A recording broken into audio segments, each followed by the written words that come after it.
ಕಾಂಗ್ರೆಸ್ ಸರ್ಕಾರ ಆಗ್ಲಿ, ನಾವು ಮಹಿಳಾ ಮೀಸಲಾತಿ ವಿರೋಧಿಗಳಲ್ಲ. ನಾವು ಈ ಮಸೂದೆಯನ್ನ ವಿರೋಧ ಮಾಡ್ತಾ ಇಲ್ಲ. ನಾವ್ ಹೇಳ್ತಾ ಇರೋದೇನು, 2011 ಸೆನ್ಸಸ್ ನೀವು ಏನಕ್ಕೆ ಇವಾಗ ತಗೋತಾ ಇದ್ದೀರಾ? ಅದನ್ನ ತಗೊಂಡು ಮಾಡೋದೇ ಆಗಿದ್ರೆ ನೀವು ಮೀಸಲಾತಿನ ಇಷ್ಟೊತ್ತಿಗೆ ಜಾರಿ ತರಬೇಕಾಗಿತ್ತು. ಸೆಪ್ಟೆಂಬರ್ 23ರಲ್ಲಿ ನೀವು ಕಾಯ್ದೆಯನ್ನು ಅನುಮೋದನೆ ಮಾಡಿ ರಿಸರ್ವೇಷನ್ ಬಿಲ್ನ ಕೊಡ್ದಿರಾ ನೀವು ಇವತ್ತು ಮುಂದಿನ ದಿನಗಳಲ್ಲಿ ಬಿಜೆಪಿಯ ವಿರುದ್ಧ ಅಲೆ ಬರುತ್ತೆ. ನಾವು ಬಿಜೆಪಿಯನ್ನ ಮುಂದಿನ ದಿನಗಳಲ್ಲಿ ಅಧಿಕಾರ ತರಕ್ಕೆ ತುಂಬಾ ಕಷ್ಟ ಆಗುತ್ತೆ. ನಾವು ಅಧಿಕಾರವನ್ನ ಚುಕ್ಕಾಣಿಯನ್ನು ಹಿಡಿಬೇಕು.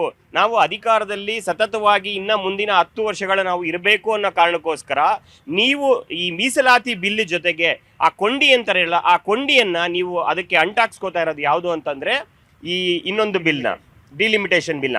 ಈ ಡಿಲಿಮಿಟೇಷನ್ ಬಿಲ್ನ ನೀವು ತರ್ದಿರಾ. ಡಿಲಿಮಿಟೇಷನ್ ಬಿಲ್ಲು ಯಾವುದೇ ಸಂವಿಧಾನಿಕ ಕಾಯ್ದೆಗಳನ್ನ ತಿದ್ದುಪಡಿ ಮಾಡ್ಬೇಕಂದ್ರೆ 83 ಅದಕ್ಕೆ ಒಂದು ಚರ್ಚೆಗಳಾಗಬೇಕು. ಈಗ ನಿಮಗೆ ಲೋಕಸಭೆಯಲ್ಲಿ ಮೆಜಾರಿಟಿ ಇಲ್ಲ. ನೀವು ಮೆಜಾರಿಟಿ ಇಲ್ಲ ಅಂದ್ರೂ ನೀವು ಬಿಲ್ನ ಪಾಸ್ ಮಾಡಕ್ಕೆ ಒಂದು ಸ್ಪೆಷಲ್ ಸೆಷನ್ನ ಕರೆದು, ಈಗ ಪಶ್ಚಿಮ ಬಂಗಾಳದಲ್ಲಾಗ್ಲಿ ಮತ್ತೆ ತಮಿಳುನಾಡಲ್ಲಾಗ್ಲಿ ಎಲೆಕ್ಷನ್ ಇದೆ. 23ನೇ ತಾರೀಕು ಇರುವಂಥ ಎಲೆಕ್ಷನ್ ಮುಂಚೆನೆ ನೀವು ಸೆಷನ್ನ ತೆಗೆದು ನೀವು ಮಹಿಳಾ ವಿರೋಧಿಗಳು ಅಂತ ಒಂದು ಕಾಂಗ್ರೆಸ್ ಮತ್ತು ಆ ಇಂಡಿಯಾ ಒಕ್ಕೂಟ ಏನಿದೆ ಅದು ಮಹಿಳಾ ವಿರೋಧಿಗಳಂತ ಬಿಂಬಿಸಿ ನೀವು ರಾಜಕೀಯ ಲಾಭಕ್ಕೋಸ್ಕರ ರಾಜಕೀಯದಲ್ಲಿ ನೀವು ಹೆಚ್ಚಿನ ಸೀಟ್ಗಳನ್ನ ತಗೊಳ್ಳೋಕ್ಕೋಸ್ಕರ ನೀವು ರಾಜಕೀಯ ಮಾಡೋದೇ ಆದ್ರೆ ನಾವು ಅದಕ್ಕೆ ವಿರೋಧಿಗಳು ಮಾತ್ರ.